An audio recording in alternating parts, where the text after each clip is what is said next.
Hey guys, so welcome to episode 27. In today's episode, I am wanting to share a story that is the entire reason I started the Better Belly podcast.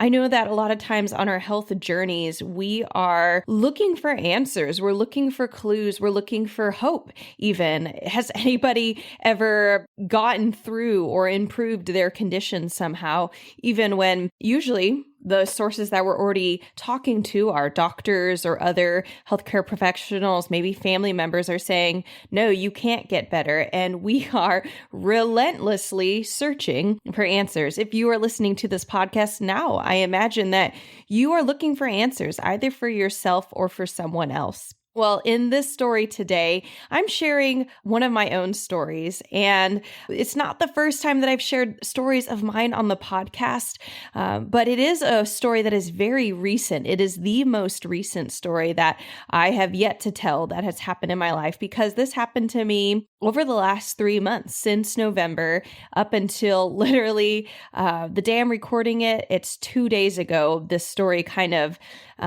summed itself up. And so I am hoping today I'm going to be sharing about my experience with going through a healthcare condition and experiencing healthcare both through the hospital as well as holistic healthcare practitioners.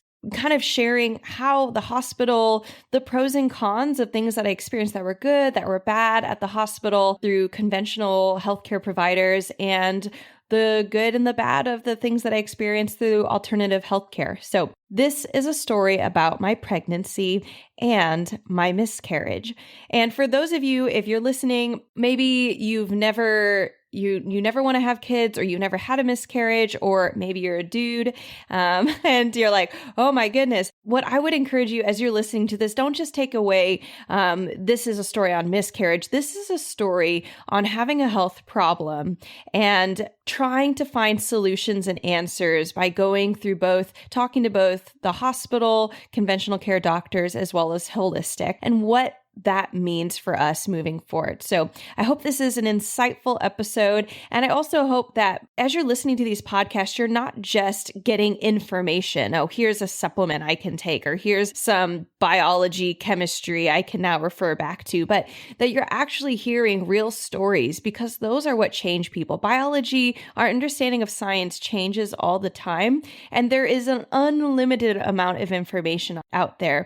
But I hope that if you get one takeaway from my story, it is that keep looking for answers. Welcome to the Better Belly podcast, where we find freedom from food restrictions, we increase energy in our lives, and we begin to feel healthy and vibrant again by finding the root cause of our gut health problems. My name's Allison Jordan, marathon runner, functional medicine practitioner, certified craniosacral therapist, gut health nerd, lover of Jesus, and owner of the Better Belly Therapies, a clinic based in Ann Arbor, Michigan that works with both virtual and local clients to help them achieve the best health of their life. I am here to walk with you on your journey to a better belly and a better life. We're going to go beyond popping a probiotic and checking out our poop. In this show, we are going to go deep into gut transformation strategies that last for life. If you're ready to feel your best, get ready to roll. You are in the right place. Thank you for listening to the Better Belly podcast. Just a reminder, this information is not meant to diagnose, manage, or treat disease. Always consult with your own health practitioner before you make changes. Okay, guys, so here's my story. For those of you who've been listening and following on the podcast, you know that back in some episodes in December, I revealed that I was pregnant. I was, when the episodes aired, I would have been around 6 weeks pregnant. And I know that that's pretty early for some people, might wait a whole trimester. But for me, all of my life centers around, and I think for all of us, right? All of our life centers around our health. And so whenever I'm sharing this podcast, I know that one of the things that doesn't happen very often in the real world is people don't hear real health stories. Health is somehow taboo. It's this thing that, unless it's perfect or amazing, or you just ran a marathon, you don't share about. You don't share about the fact that you have incontinence or that you have painful sexual intercourse. It's just like, oh, gross. No, what? And I really want this podcast to be a place where people are hearing those stories, because those stories are happening every day, all the time. It just so happens that I can share my story very readily. And when my health changes, such as becoming pregnant, my whole mindset changes.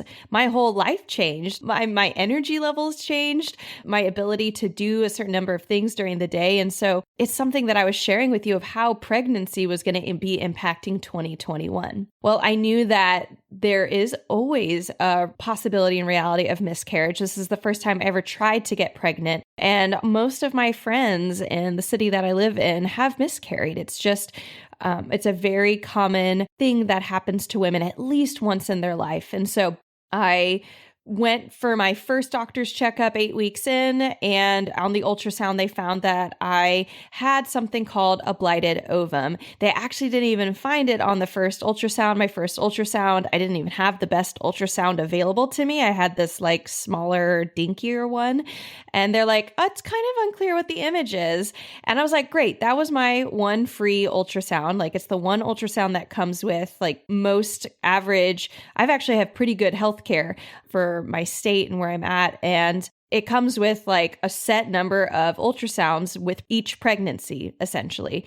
And so I didn't get the best ultrasound equipment, and I had to come in 2 days later. This is the week of Christmas, by the way, guys. So I'm thankful I took some time off and was able to fit it pretty easily into my schedule. But they're like, hey, we don't know what this is. This could be actually a dangerous pregnancy. It's something called an ectopic pregnancy, where you get pregnant outside your uterus, like your fallopian tube. There's other options too. And this will kill you, like if you don't deal with it, because it'll break your fallopian tube. You'll bleed out. You'll get sepsis. You'll die. Like, very, very intense. And so they're like, we want you to come back as soon as possible and see a different physician and get a different ultrasound. So I did that, and I came back, and I had to pay a copay now, and on top of my insurance being billed. And with the second ultrasound, learned that thankfully I did not have this more dangerous pregnancy called an ectopic pregnancy, but I had something called a blighted ovum, which means that I didn't have a baby. I have a gestational sac. So I have a sac full of fluid, and my uterus thinks it's pregnant. My whole body thinks it's pregnant. Like a blighted ovum is enough to make your body send all the pregnancy hormones. You get all the nausea, all the fatigue, you build a placenta, you go through the whole process, but there is no baby. And so I just have this, it was so weird and interesting on the ultrasound to see this empty sac. So they said, well, we don't know when this happened. I mean, what we want to see is that your numbers go down. My hormone numbers for pregnancy start going down, and they want to be able to watch my body actually figure out, guess I'm not pregnant, because we don't want that, just hanging around. We want the body to actually miscarry. So I went into Christmas knowing that I didn't have a baby, and I actually remember asking the doctors and saying, okay, my body has had this blighted ovum the entire time. It still hasn't figured out that I'm not pregnant. What now?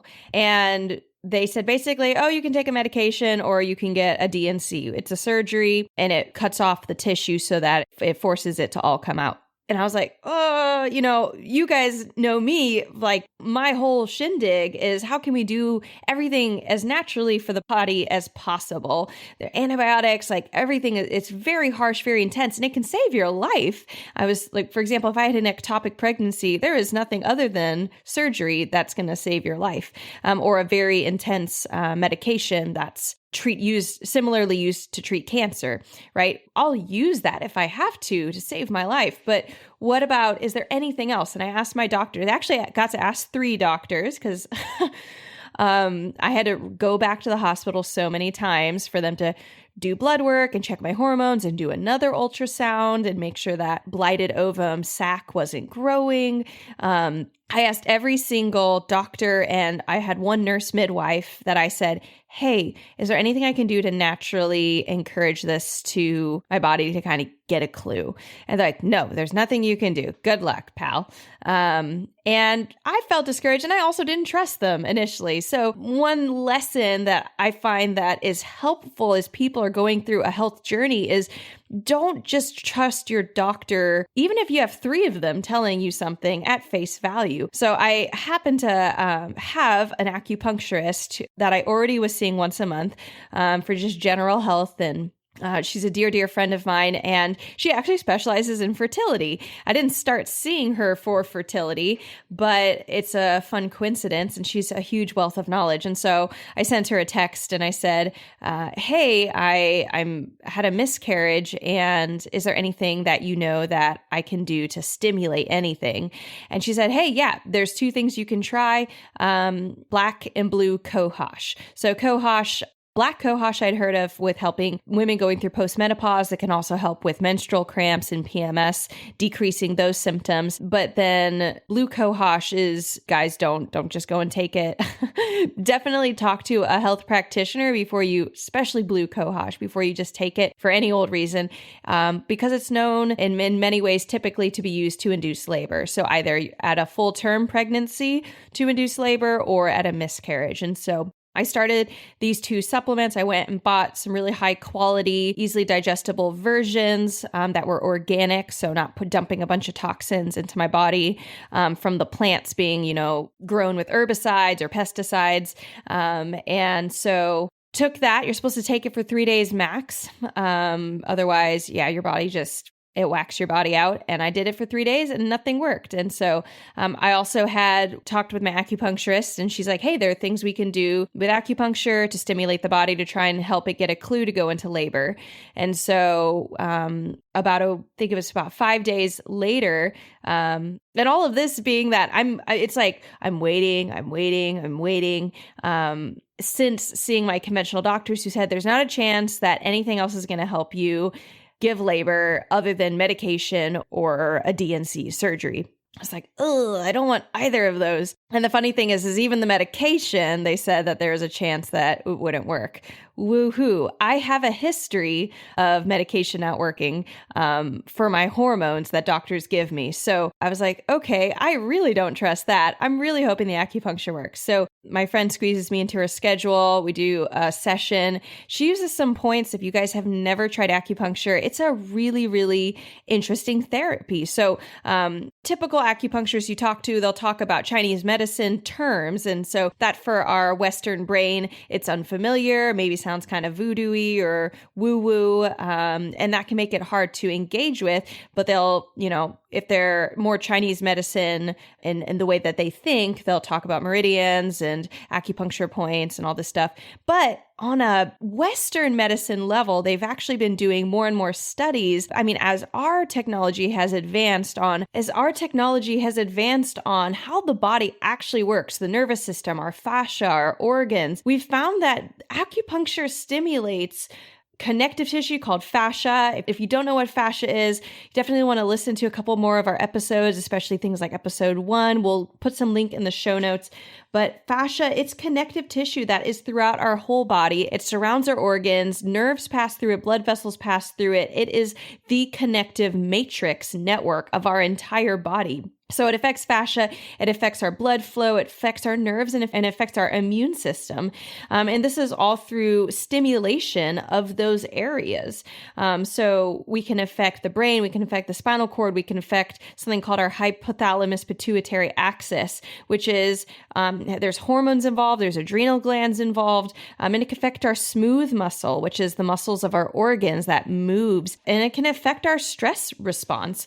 And so acupuncture can be incredibly helpful for lots of different healing processes and symptoms, from low back pain to infertility. So I went in, we got an acupuncture appointment, and she kind of said, hey, based off of how long it's been since your miscarriage diagnosis and not miscarrying, I'm going to recommend that you try something more intense if in the next few days you don't start your labor and the completion of your miscarriage. So the points that she put the needles in, they tend to be more tender if it's an area where your nervous system isn't functioning as well. So there's liver points. My liver points are like almost always hot. Woo, they go in. And then she worked on some points that would help my uterus. And those were really, really tender. And so worked on that, and definitely a somewhat more painful appointment, but I felt encouraged of, okay, I hope something happens. I actually got some contractions later that day, but unfortunately they did not continue. So 24 hours later, I took some medication that I was given to stimulate contractions in my uterus, and thankfully they started. I went into labor. And so I had this whole process of working with, what's going to make it work. And here's the thing, even though that medication worked and I went into labor, I am not convinced, based off of my health history, that medication alone would have been enough.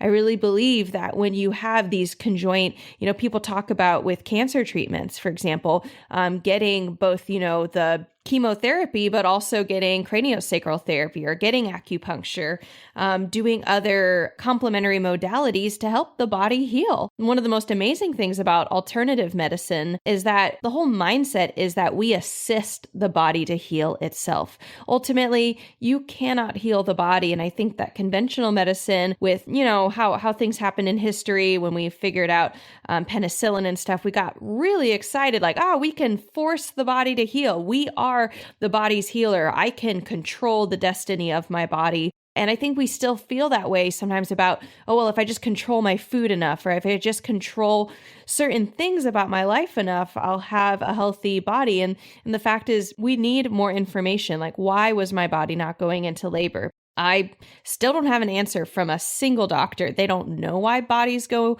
miscarry at all. I mean, that's crazy. Think that's a huge gap in understanding the body. We don't know why they miscarry.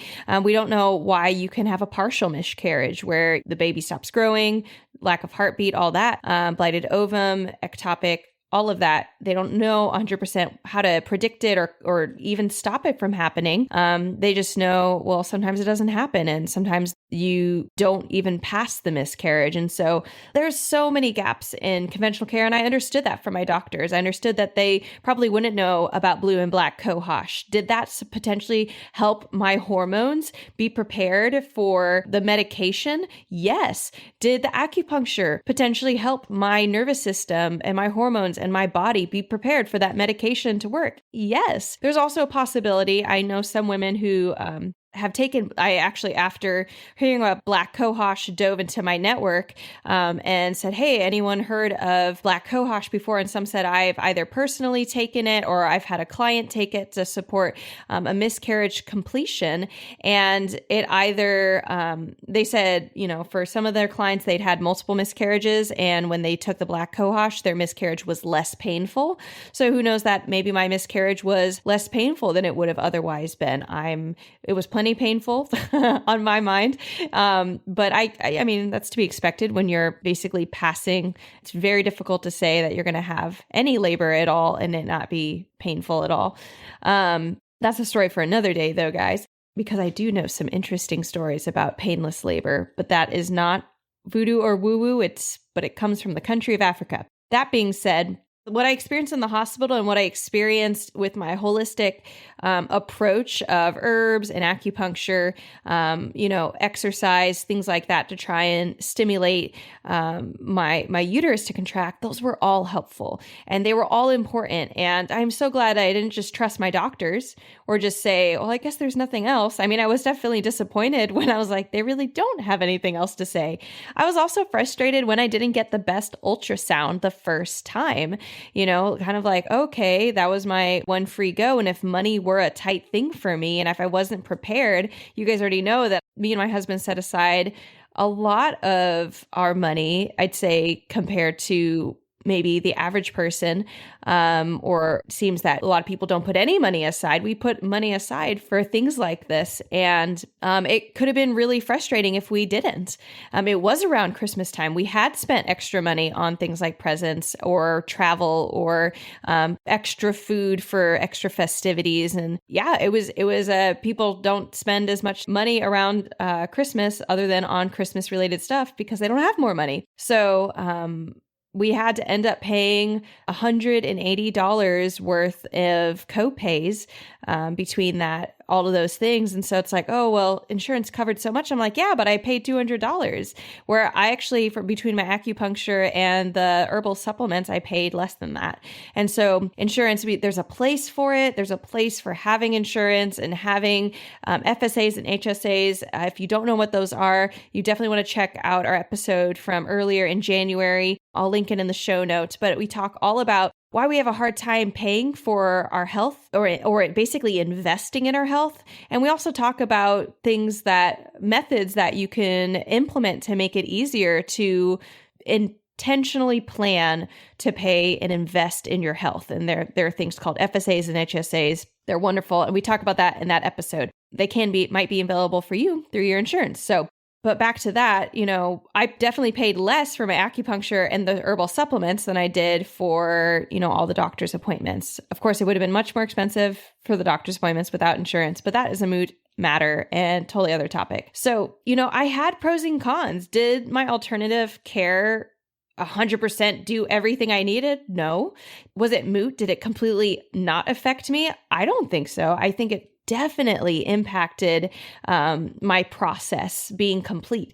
And then what happened for me, the end of the story is that I go through all this labor on Saturday. I think I'm done. I'm just like going through Sunday and Monday with some mild cramping, a little bit of bleeding. And Monday night after I finish my work, I go home and I am in the worst pain I've been in several years. I mean, I am crying on the floor. We actually, my father's a surgeon, and I called him and I was like, what do you know about pain and like miscarriages? Do I need to go to the ER? I'm really hesitant to go to the ER. It's just a personal thing of like, they're going to want to immediately pump me full of heavy painkillers and try to do intense things like surgery. I'm like, they don't have a lot of options for me. So before my options get taken away, what do you know? And he forwarded me to an OBGYN friend of his, which is not something everyone has, which is, again, another really good reason to, before you go to just have a full healthcare team available to you. My acupuncture friend, I already knew who I would go to if I had a fertility problem, if I had something related to my pregnancy problem. And there are people like when I work with clients, my clients now know I'm someone they can email. I'm someone that they can, if they just have a question and they're like, hey, my doctor told me XYZ, my gastroenterologist told me XYZ, my whoever it is they're talking to said, this is my only option, or they said, I have no hope, or they said, this won't work. Well, Allison, what do you know? And I'm not a doctor. I can't replace their doctor. And we're not diagnosing, but I can say, this is the research I know. This is what I've seen worked for my clients. This is what science is saying works for other modalities for you to try, other supplements, other activities that you can try, things in your diet you can change. Short term, sometimes doctors say, well, this diet you're going to have to live on the rest of your life. And I'm like, that's not always true. Somewhat ridiculous. And so really want you guys to walk away like, have a team prepared, like be introducing. If you're like, wow, I'm already having some health problems, or I'm anticipating my health is going to change, maybe because of your age, or because, I don't know, if like me, you're trying to get pregnant, or maybe you're trying to intensify maybe athletic prowess, or try to go from not working out at all to working out. And you just know something's going to change, or you're moving. There's so many different factors that we can help anticipate, like, wow, I might have some health changes. Then get that team around, start looking for people, talk to people like me. We have a 30-minute free consultation call where we talk about what are your health goals? Like, what are you trying to achieve? What are you currently experiencing? What have you looked into? And am I the right person to add on to your team to start to really tackle your health and figure those things out? there's really no wrong place to start even. So if you're like, oh, I really like Allison's talked about craniosacral therapy and visceral manipulation, we'll leave a link in the show notes about the IAHE, International Alliance of Healthcare Educators. They have a whole database of craniosacral therapists and visceral manipulation practitioners where you can find someone local to you just by using your zip code. And there's always someone nearby you. If you want to find a new PCP who that's a primary care physician, like your general doctor, if you want to find a new one of those who thinks more holistically, look for a DO, a doctor of osteopathy, or look for someone who says they're a functional medicine practitioner. Look for a naturopathic doctor. Those are things you can Google online and see who's a practitioner nearby or who's a practitioner who works virtually who can work with you. There are so many different things just so that you have somebody in your back pocket when you know I'm going to go see my gastroenterologist next month for my regular colonoscopy checkup or any of those things. You're like, I know who I'm going to talk to when I get my results. I recently had a client come in. She is having painful swallowing. That's her big thing. And there's no crazy diagnosis. She doesn't have something like called achalasia or gastroparesis. And by crazy, I just mean she doesn't have a diagnosis that's like, you for sure this part of your esophagus or this part of your stomach doesn't function. But they did some testing and they're like, it's just not functioning as well. There's some quote unquote narrowing and food's just not passing through. It's just like, what? It just started so randomly, but it also started to right around COVID. And so I was like, well, I told her I'd seen multiple clients like her and they'd all improved. And so we had our first session and we're going to be setting up, we set up 3 more back to back week after week, so that she can see improvements in her ability to swallow food without pain, without it coming back up, without it causing nausea. Those are normal things. So her doctors say one thing, as in, you can't improve this. They said her case is mild. She's just going to have to live with it. They said, you're going to have to eat smaller meals for the rest of your life and just chew a lot and like all these like just really antagonistic things. And she's still having pain even when she follows all of her protocols. Plus they gave her some medicine that made her feel really crappy. So always talk to someone else. There's always more things you can try. And there's a ratio of intensity of like, if this doesn't work, how much will it harm me? That's a really good question to ask your doctor. It's a really good question to ask anybody that you work with. Like, hey, if craniosacral therapy session doesn't help me, will it harm me? One of the most amazing things about, for example, craniosacral therapy is that it's potential to harm. It's a very, what we call non-invasive therapy. Chiropractic care is very invasive. So is surgery. That's like one far left side of the field is invasive, like cracking bones, forcing adjustments, cutting. That's all super invasive. And then you move up the line and massage therapy is, less invasive, but it's still like deep tissue.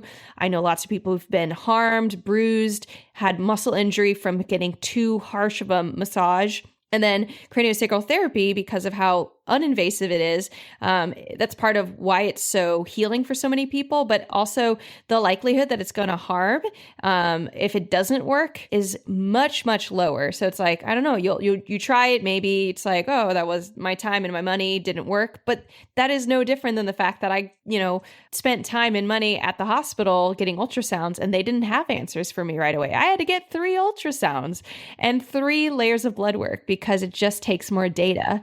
It takes more time, it takes more money, and sometimes that's just what health takes. So that is my experience with hospital and conventional care versus holistic healthcare. Neither one was perfect. Neither one had all the answers. And I also believe that I needed both in this scenario to get my ideal outcome, which for me was, I was focused everything on not getting surgery, staying out of the hospital, and being able to have a really natural healing process without stitches, without anything else. And at the same time, that Monday night, that happened just 2 days ago, when that all happened, when that pain happened, I was in enough pain where I was saying to myself, I am willing, I will do a surgery in a split second, if that's A, the only thing that'll work, and B, maybe if it'll get me out of my misery or not just my misery, but save me. If there's something really pathological, something bad going on, I am willing to do surgery. And so, but we also realize that I don't want that to be my first, and I don't want that to be my only option. And I think that that's the same for many, for any of you listening. Surgery, you might have had to do it in the past.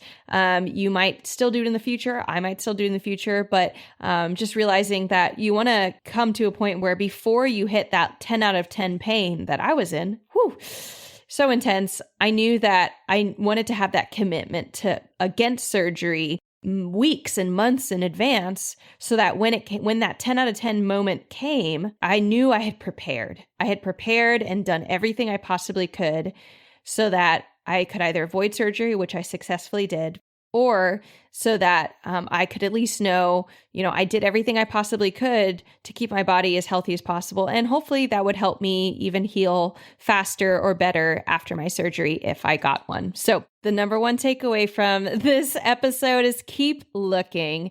Keep on looking for answers. If your doctor says one thing and you already have some holistic healthcare practitioners, your acupuncturist, your naturopathic doctor, your chiropractor, your nutritionist, your functional medicine practitioner, your craniosacral therapist, and visceral manipulation practitioners. Gosh, there's a lot of options out there.